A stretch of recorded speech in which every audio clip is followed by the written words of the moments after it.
بسم الله الرحمن الرحيم. الحمد لله رب العالمين، الصلاة والسلام على أشرف الأنبياء والمرسلين سيدنا ونبينا وحبيبنا وشفيعنا مولانا محمد وعلى آله وصحبه أجمعين. أعوذ بالله من الشيطان الرجيم. بسم الله الرحمن الرحيم.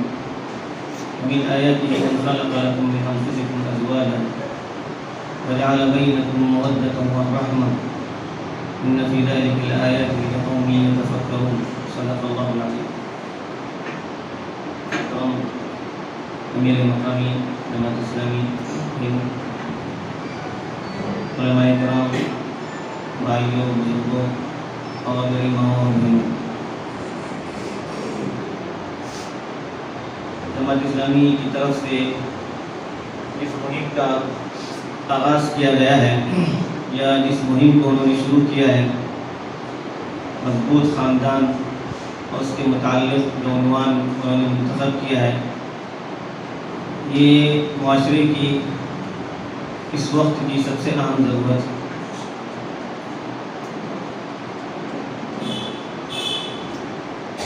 معاشرتی زندگی کے تعلق سے عام طور پر یہ تأثر ہوتا ہے کہ اس کا دین سے کوئی تعلق نہیں۔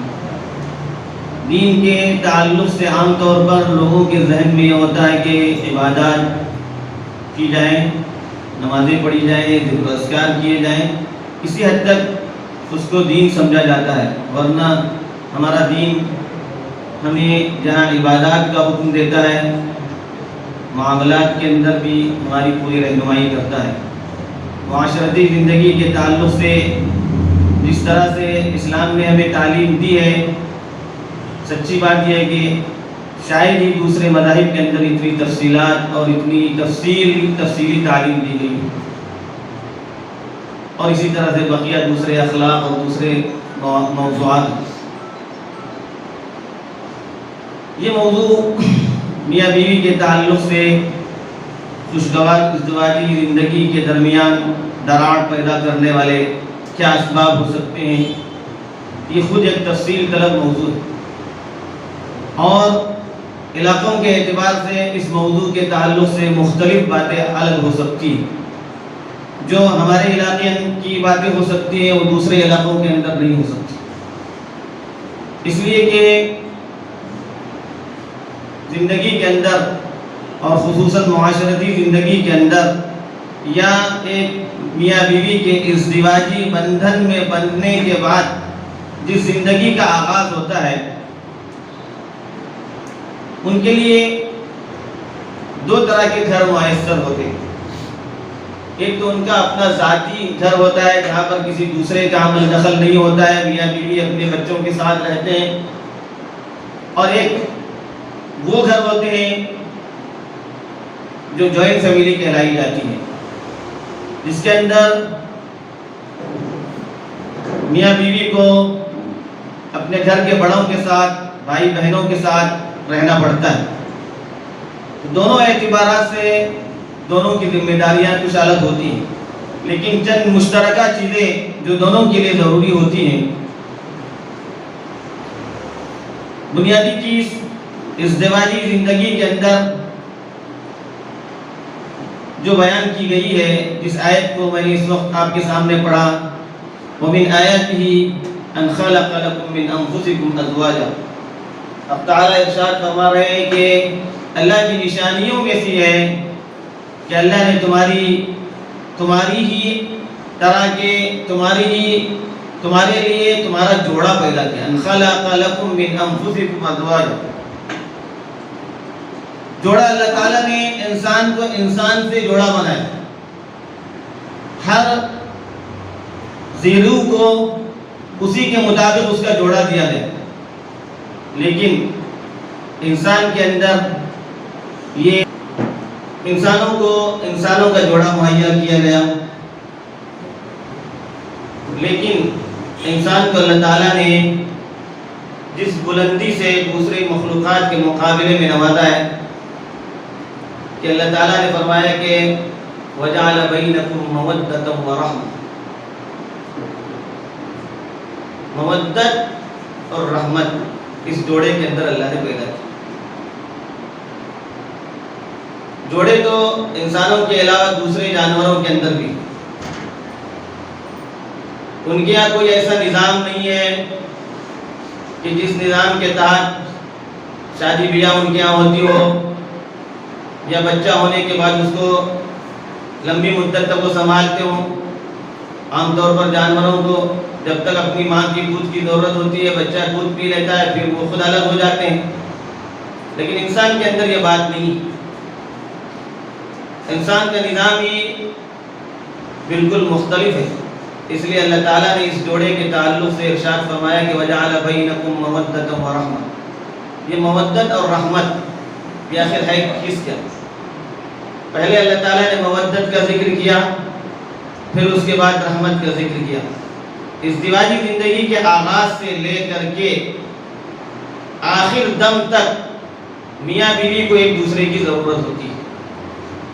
جوانی کی جو زندگی ہوتی ہے اس زندگی کے اندر لفظ مودت فرمایا گیا کہ اس وقت آدمی کو ایک دوسرے کی ضرورت اپنے خواہشات کے تعلق سے زیادہ ہوتی ہے دوسری چیزوں کے مقابلے میں. جبکہ بڑھاپے کو جب انسان پہنچتا ہے تو وہاں پر نفسانی خواہشات بہت کمزور ہو چکی ہوتی ہے. اس کے باوجود بھی میاں بیوی کو ایک دوسرے کی ضرورت ہوتی ہے. میاں بیوی ایک دوسرے سے سکون حاصل کرتے ہیں. بلکہ بعض علماء نے لکھا ہے کہ اس وقت جو اللہ تعالیٰ نے لفظ رحمت کو پیچھے رکھ کر کے یہ بیان کیا کہ اس وقت میاں بیوی ایک دوسرے کا جس انداز میں خیال رکھتے ہیں اور دنیا سے جانے کا وقت ہوتا ہے تو اپنے بچوں کو اپنے بعد رہنے والے جوڑے کے تعلق سے خاص طور سے نصیحت کرتے رہتے ہیں کہ ماں کی اچھی خبر رکھنا، ماں کو تکلیف نہ دینا. یا ماں ہوتی ہے وہ اگر پہلے جا رہی ہوتی ہے اندازہ اس کو یہ ہو جاتا ہے تو وہ باپ کے تعلق سے اپنے بچوں کو نصیحت کرتے ہیں. یہ مودت کے بعد رحمت کا اللہ تعالیٰ نے ذکر کیا. اس سے اندازہ ہوا کہ آپس کے اندر ایک دوسرے کی میاں بیوی کو شروع زندگی سے لے کر آخر تک بڑی ضرورت ہوتی ہے.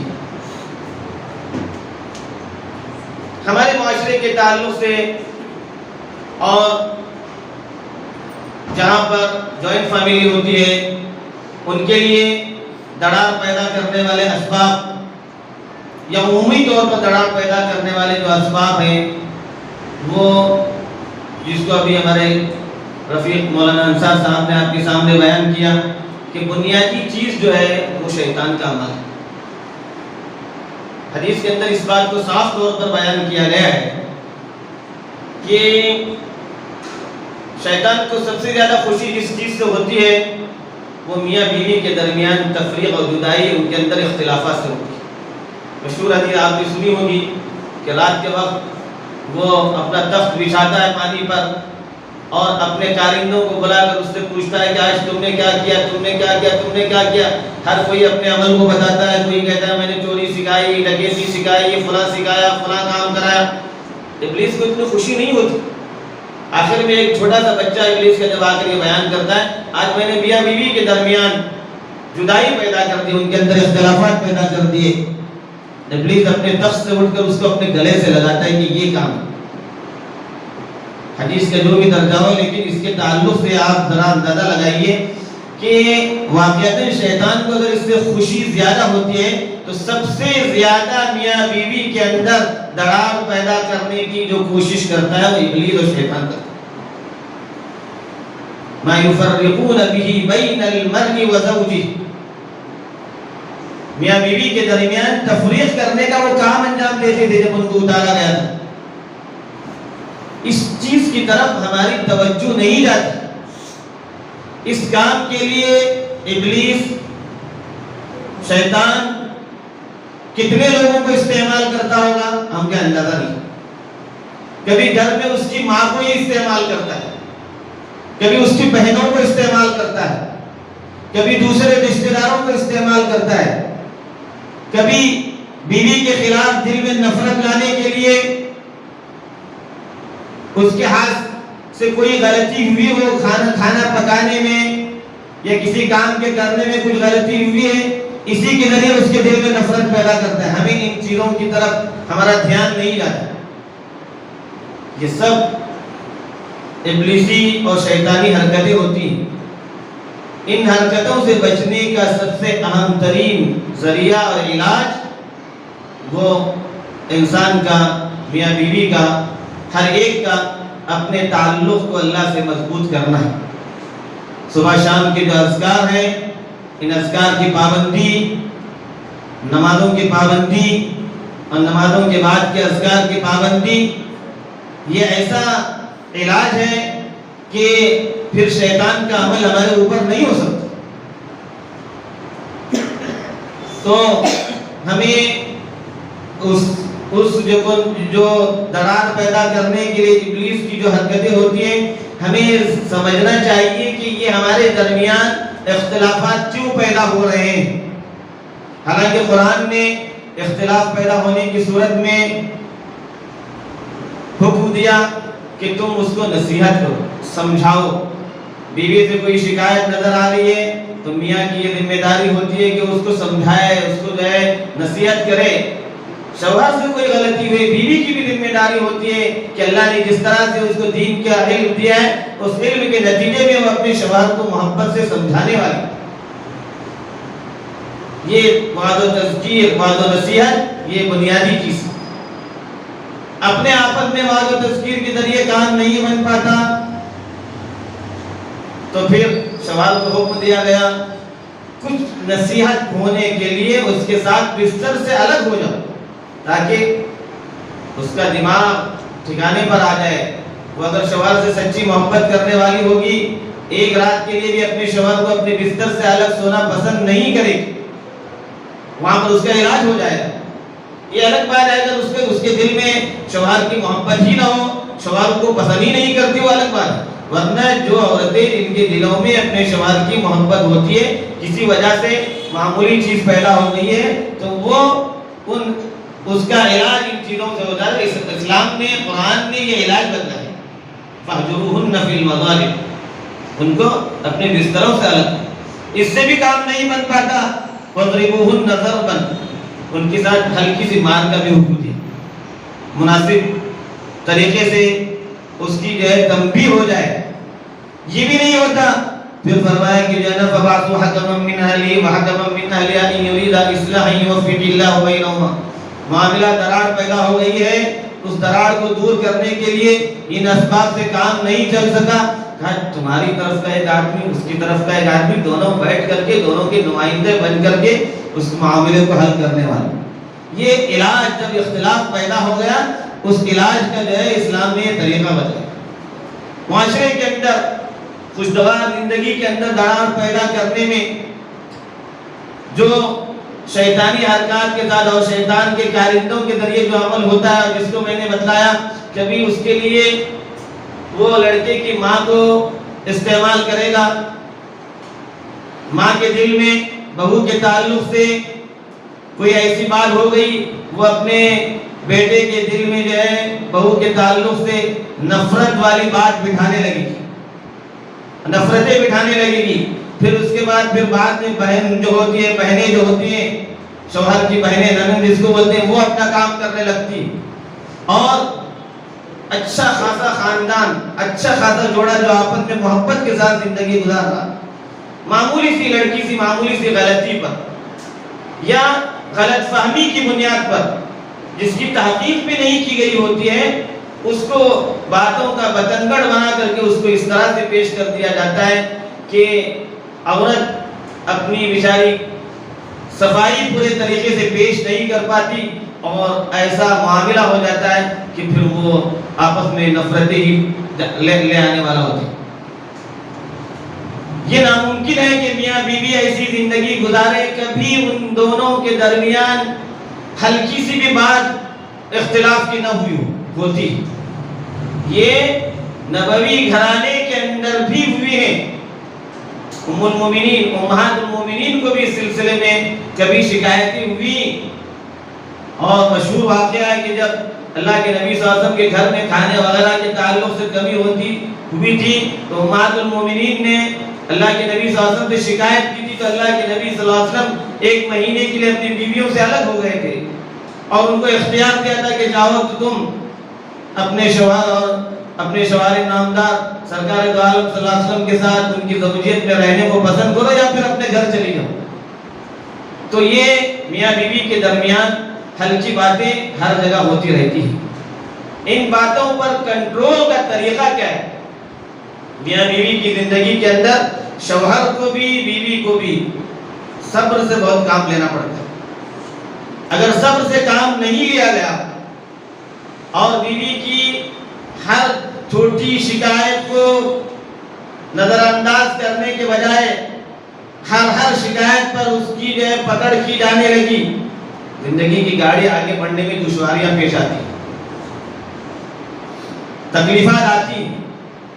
انسان ہونے کے لحاظ سے عورت سے کبھی کھانا پکانے کے اندر نمک زیادہ پڑ گیا، ایسا تو کبھی نہیں ہوتا کہ عورت ہمیشہ نمک زیادہ ہی ڈالتی ہے، ایسا تو نہیں ہوتا کہ ہمیشہ مرچ وہ زیادہ ہی ڈالتی ہے، ایسا نہیں ہوتا کہ وہ کھانا روٹی ہمیشہ جلاتی ہی ہو، کبھی کبھار اس سے ہو جاتا ہے۔ اور اگر شوہر اس کو برداشت نہیں کر سکتا کبھی کبھار کی اس کی غلطی کو، تو پھر یہ نفرت پیدا کرنے والی چیز ہوتی ہے۔ تو میاں کو بیوی کی اس طرح کی چھوٹی موٹی غلطیوں پر صبر بھی کرنا چاہیے، برداشت بھی کرنا چاہیے، درگزر سے بھی کام لینا چاہیے۔ بیوی کی بھی ذمہ داری یہ ہوتی ہے، شوہر اپنے کام کاج سے آ رہا ہے، پوری ڈیوٹی انجام دے کر آ رہا ہے، 8-9 گھنٹہ ڈیوٹی دے کر بیچارہ گھر میں اندر آ رہا ہے، اس کا استقبال صحیح طریقے سے کرنے والی ہوگا۔ وہ اپنا تھکا مانا جب آئے، بیوی کے چہرے پر نظر پڑتے ہی اس کی پوری تھکاوٹ دور ہو جائے۔ اس لیے عورت کے لیے بنیادی چیز اپنے شوہر کے سامنے ہمیشہ بن سنور کر رہنا۔ آپ معاشرے کے اندر نظر ڈالیے، ہمارے معاشرے کے لحاظ سے قیمتی سے قیمتی جوڑا جو لاتا ہے شوہر، کپڑے لاتا ہے، عورت کس وقت پہنتی ہے؟ شادی بیاہ کے لیے پہنتی ہے، تقریبات کے لیے پہنتی ہے۔ اپنے شوہر کے سامنے اس کو زینت اختیار کرنے کا حکم دیا گیا۔ وہ کتنی اپنے شوہر کے سامنے زینت اختیار کرتی ہے؟ رات کے وقت وہی دن پورے دن پہنی ہوئی رات کی جو ہے نائٹی میں میکسی میں وہ زندگی گزارتی ہے، اور اپنی صفائی ستھرائی کا خیال نہیں رکھتی، طہارت و پاکیزگی کا خیال نہیں رکھتی۔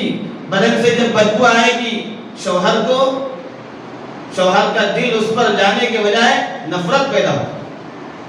تو عورت کے لیے ضروری ہے کہ وہ طہارت و پاکیزگی کا اس کو جو حکم دیا گیا ہے، اس طہارت و پاکیزگی کو اختیار کرنے والی ہو، اپنے شوہر کے سامنے بن سنور کر ہمیشہ رہے۔ اور یہ اس کی ایسی ذمہ داری ہے کہ اس کے بوڑھا ہونے کے بعد بھی اس سے یہ ذمہ داری سے وہ عہدہ برآمد جب اس وقت تک نہیں ہو سکتی جب تک اس ذمہ داری کو انجام نہ دے، آخر تک اس کو اس ذمہ داری کو نبھانا ہے، بن سنور کر رہنا ہے۔ شوہر جب گھر میں آ رہا ہے، اس کا استقبال کچھ ایسے طریقے سے کرنے والی ہو کہ میاں کے چہرے پر نظر جب ایسی ڈالے گی محبت کی، میاں کی نظر بھی اس پر جب پڑے گی، اس کی پوری تھکاوٹ گھر میں آتے ہی دور ہو جائے گی، اس کا استقبال اچھے طریقے سے کرے گی، اور اس کے لیے کھانا پکایا ہوا سلیقے کے ساتھ اس کے سامنے جب رکھے گی، تو وہ پورے دن کی تھکاوٹ کو ختم کر کے دور کر کے جب وہ اپنی بیوی کے ساتھ بستر پر جائے گا تو ان کے اندر محبتوں کے اندر اضافہ ہوگا۔ شوہر گھر سے نکل کر جاتا ہے، 8 گھنٹہ 7 گھنٹہ اپنی بیوی سے دور رہتا ہے ڈیوٹی کے وقت، جاتے وقت اس کے ساتھ محبت کا جملہ بول کر جائے، اس کے دل کے اندر محبت پیدا کرنے والی چیز ہوتی ہے۔ ہم زندگی جو بہت سے لوگ ایسے گزارتے ہیں کہ بس ہماری خواہش پورا ہو رہی ہے، خواہش پورا کر رہے ہیں، گھر کا کام عورت کر رہی ہے، اس کو ہم نے گھر کے کام کرنے والی نوکرانی سمجھ لیا۔ بیوی گھر کا کام کرتی ہے، یہ ہمارے لیے ہمارے ساتھ اخلاق کے ساتھ وہ پیش آ رہی ہے، ہمارے ساتھ احسان کا معاملہ کر رہی ہے، ورنہ اس کی کوئی ڈیوٹی نہیں۔ کسی نے نہیں لکھا کہ بیوی کے دن میں گھر کا کام کرنا ضروری ہے، کسی نے نہیں لکھا کہ بیوی کے ذمے شوہر کے کپڑے دھونا، اس کے کپڑے کو پریس کرنا بیوی کی ذمہ داری نہیں، اس کے اخلاق اور یہ ایک اچھے معاشرے میں رہنے والی عورتوں کی جو ہے صفات ہوتی ہے۔ ورنہ شوہر پر بیوی پر شوہر کی ہر طرح کی خدمت کرنا فرض نہیں، وہ کرتی ہے تو اس کو اس کام پر ابھارا گیا کہ وہ اس طرح سے کام کرے گی، اس کو اللہ کی طرف سے اجر ملے گا، ثواب ملے گا، اور بہت کچھ اس کو بتلایا گیا کہ تم اپنے شوہروں کے حقوق سے اس وقت تک عہدہ برا نہیں ہو سکتی جب تک وہ ایسی حالت میں ہو کہ اس کے بدن میں جو ہے پھوڑے پھونسی آئے ہوں اور چاٹ چاٹ کر اس کو صاف نہیں کرے گی، اس وقت تک بھی تو اس کی خدمت، اس کی حقوق سے عہدہ برا نہیں ہو سکتی۔ یہ اس کو ترغیب دینا مقصود ہے، ورنہ اس کے دل میں فرق نہیں ہے۔ تو شوہر یہ سمجھے یہ میرے ساتھ حسن سلوک کر رہی ہے، اب اس کے ساتھ حسن سلوک کرنا شوہر کی ذمہ داری ہے، ہمارے اپنے معاشرے کے لحاظ سے ہو یا دوسرے معاشرے کے لحاظ سے ہو۔ شوہر کی یہ ذمہ داری بنتی ہے وہ اپنی بیوی کے لیے وقت دے، ہمیں وہاں کام ہے، یہاں کام ہے، وہ ڈیوٹی ہے، یہ ذمہ داری ہے، وہ ذمہ داری، سب اپنی جگہ، لیکن اپنی بیوی کے لیے وقت دینا یہ ہماری ذمہ داری ہے۔ جہاں بیوی کے لیے آدمی وقت دیتا ہے، بیوی کے دل میں اس کی محبت ہوتی ہے۔ تجربہ کار لوگوں نے لکھا ہے کہ کم از کم ہفتے میں ایک بار ہی صحیح عورت کے ساتھ اس کو گھومنے کے لیے لے جا کر، نہیں اتنا نہیں کر سکتا، گھر میں آنے کے بعد تو گھر میں بیوی کے سامنے بیٹھ کر خوشگوار ماحول میں اس کے ساتھ گفتگو کرنے والا ہو۔ گھر میں آنے کے بعد ہمارے ہاتھ میں یہ چیز ہوگی، ہم یہ لے کے اس کو بیٹھیں گے، بیوی اپنے کام سے بیچاری تھکی ہاری پورے دن کی جو ہے وہ کچھ لمحات کے لیے اپنے شوہر کے ساتھ جو ہے محبت کی باتیں کرنا چاہتی ہے۔ ہم آئے ڈیوٹی سے آئے، موبائل لے کے بیٹھ گئے یا دوسرے کاموں میں مشغول ہو گئے، نہ بیوی کی طرف صحیح طریقے سے وقت ہمارا ذہن جا رہا ہے نہ کچھ، اب اس کے دل میں محبت کہاں پیدا ہوگی؟ یہ سب اسباب، ان اسباب کو ہم ذہن میں رکھیں گے اور ان اسباب کو ذہن میں رکھ کر اس کا تدارک کرتے ہوئے جائیں گے، خوشگوار زندگی ہمارے لیے خوشگوار زندگی کے مواقع فراہم ہوں گے، اور خوشگوار زندگی کے لیے جو دراڑیں پیدا کرنے والی چیزوں سے بچ کر زندگی گزاری جائے گی، وہ پھر جو میاں بیوی کے اندر الفت اور محبت اور پیار کی زندگی سے وہ گزاریں گے۔ اس کے لیے بنیادی اصول کیا ہے؟ ایک بنیادی اصول کے لیے بیان کیا گیا، بیوی یہ سمجھے کہ میرے ذمے جو حقوق اللہ کی طرف سے عائد کیے گئے ہیں، شریعت کی طرف سے میرے ذمے میرے شوہر کے جو حقوق عائد کیے گئے ہیں، ان حقوق کو میں نبھانے والی ہوں، میں اپنے شوہر کے حقوق کی ادائیگی میں کسی طرح کی کوتاہی کرنے والی نہ ہوں، اور شوہر بھی یہ سمجھے کہ اس کے ذمے اللہ کی طرف سے شریعت کی طرف سے جو حقوق واجب کیے گئے ہیں وہ ان حقوق کو ٹھیک طریقے سے ادا کرنے والا ہوں۔ اگر میاں بیوی اپنے اپنے حقوق ٹھیک طریقے سے ادا کرتے ہیں تو اللہ کی قسم کھا کر کہا جا سکتا ہے کہ ان کے درمیان کبھی نفرتیں نہیں پیدا ہوں۔ میاں نے اپنی ذمہ داری جب پورا کی ہے، بیوی نے اپنی ذمہ داری جب پورا کی ہے تو کہاں کی نفرت پیدا ہوگی؟ اندر آپس میں محبت کے اندر اضافہ ہی ہوتا جائے گا۔ عام طور پر غیر پڑھے لکھے لوگوں میں کہتا ہوں، پڑھے لکھے لوگوں میں بھی ہو سکتا ہے بعض لوگ ایسے ہوں، وہ بیوی کو اپنے حقوق بتلاتے ہیں، یعنی شوہر بیوی کے ذمے جو حقوق شوہر کے وہ خود سمجھے، ہم بتلانے کی ضرورت نہیں۔ ہم جو ہے ان حقوق کو پڑھتے ہیں کہ بیوی کے ذمے ہمارے کیا حقوق ہم پڑھ رہے ہیں، بیوی یہ پڑھتی ہے کہ شوہر کے ذمے ہمارے کیا حقوق، نہیں، ہر آدمی اپنے اپنے حقوق جانے، اپنے اپنے حقوق ادا کرے، تو پھر یہ زندگی دنیا کے اندر ایسی سکون کی زندگی میسر ہوتی ہے، لوگ اس کو جنت کا نمونہ کہتے ہیں۔ جب حقوق کی ادائیگی کے اندر کوتاہی ہوگی پھر جو ہے نفرتیں پیدا ہوں گی، اور نفرتوں کو مٹانے کا طریقہ حقوق کی ادائیگی کے ذریعے ہوگا۔ عورتوں کے ذمے اگرچہ کہ اپنے شوہر کی بھی خدمت فرض نہیں ہے، لیکن اس کو اللہ کے نبی صلی اللہ علیہ وسلم نے جو ترغیب دی ہے اپنے شوہروں کی خدمت کے ذریعے، اس کو بڑے درجات کے تعلق سے اس کو فرمایا کہ جو عورت 5 وقت کی نمازوں کی پابندی کرے، رمضان کے روزے رکھے، اپنی پاک دامنی کو اختیار کے رہے اور اپنے شوہروں کی اطاعت اور فرما برداری کرتی رہے، فَلْتَدْخُلْ مِنْ أَيِّ أَبْوَابِ الْجَنَّةِ شَاءَتْ، جنت کے جس دروازے سے چاہے اس کے اختیار داخل ہو جائے. 4 کام اس کے ذمہ کر دیں: 5 وقت کی نمازوں کی پابندی، رمضان کے روزے، حیا اور پاک دامنی کو اختیار کیے رہنا، اور اپنے شوہروں کی اطاعت و فرما برداری. جہاں عورت سے اپنے شوہروں کی اطاعت و فرما برداری کے اندر کمزوری ہوگی پھر وہاں سے جو ہے اختلافات پیدا ہوں گے. اسی طرح سے شوہر کے ذمے جو بنیادی حق فرض کیا گیا، اللہ کے نبی صلی اللہ علیہ وسلم نے فرمایا خیرکم خیرکم لأہلہ، تم میں سے بہتر شخص وہ ہے جو اپنے گھر والوں کے لیے، گھر والیوں کے لیے بہتر ہے. اور پھر اپنی مثال دے کے آپ نے فرمایا وَأَنَا خَيْرُكُمْ لِأَهْلِي، تم میں تم سے سب سے زیادہ اپنی گھر والیوں کے لیے بہتر ہوں. بیوی سے بہت سے امور میں مشورہ لیا جائے. مشورہ لینا عورتوں سے کوئی ضروری نہیں کہ اس کے ہر مشورے پر ہم عمل کریں، بیوی کے ہر بات پر ہم عمل کریں، ضروری نہیں، لیکن اس کو مشورے میں شامل کرنا چاہیے. اللہ کے نبی کی سنت ہے. ام المؤمنین حضرت ام سلمہ کو لے کر اللہ کے نبی صلی اللہ علیہ وسلم جب سفر میں تھے، حدیبیہ کا موقع ہے، ایسا موقع پیش آیا کہ اللہ کے نبی صلی اللہ علیہ وسلم پریشان ہو. تفصیل واقعہ آپ جانتے ہیں کہ صلح حدیبیہ میں جب معاہدہ لکھا گیا اور کہا گیا کہ آپ عمرے کے احرام کے ساتھ لوگ ہیں، کہا کہ آپ یہاں سے چلے جائیں، اس سال آپ عمرہ نہیں کریں گے. مکہ مکرمہ 12-15 کلومیٹر کے فاصلے پر ہے، 400 کلومیٹر 450 کلومیٹر کا سفر کر کے آئے، احرام پہنے ہوئے ہیں، دب کر بظاہر صلح ہو رہی ہے اور کہا جا رہا ہے کہ تم یہاں سے چلے جاؤ، اس سال عمرہ نہیں کرو گے. اللہ کے نبی صلی اللہ علیہ وسلم سب باتوں پر تیار ہو کر جا رہے ہیں اور اب احرام اتارنے کا وقت آ گیا اور بال کاٹنے کا وقت آ گیا.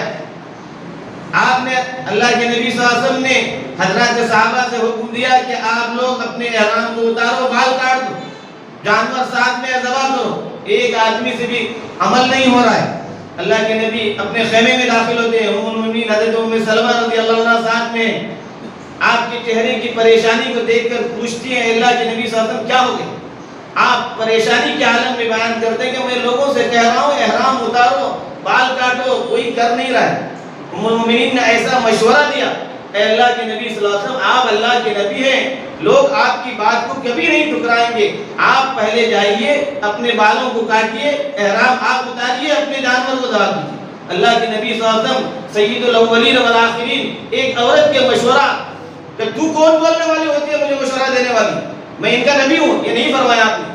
آپ باہر آئے، حلاق کو بلایا، پہلے اپنے جانور کو ذبح کیا، حلاق کو بلایا، اپنے بال اتارے اور پھر اپنے احرام آپ نے اتار دیے. آپ کو دیکھتے ہی تمام لوگوں نے دھڑا دھڑ ایک ساتھ کرنا شروع کیا. تو عورت کو مشوروں میں بھی شامل کرنا چاہیے. کچھ لوگ ایسے ہوتے ہیں کہ عورت کا مشورہ ہمارے لیے ضروری نہیں سمجھتے، لیکن یہ بھی نہیں کہ ہر بات عورت کی مانی جائے. عورت بھی یہ سمجھے کہ شوہر کے دل میں آپ کی ہر بات کا ماننا ضروری نہیں ہے. آپ شوہر کی مطیع و فرما بردار بننا چاہتی ہیں تو عورت کی یہ ذمہ داری ہوتی ہے کہ وہ اس کو، اپنے شوہر کو، اپنے ماں باپ کا مطیع و فرما بردار، جن ماں باپ نے اس کو چھوٹے سے لے کر اتنا بڑا بنا کر کے آپ کا شوہر بنا کر دیا، ان کی اطاعت و فرما برداری کرنے کے لیے جب تک عورت ان کا تعاون نہیں کرے گی اس وقت تک وہ اپنے والدین کی اطاعت و فرما برداری ٹھیک سے نہیں کرے گی. اس لیے عورت اپنے ساس و سسر کے تعلق سے اپنے دل میں کوئی کدورت کبھی نہیں لائے.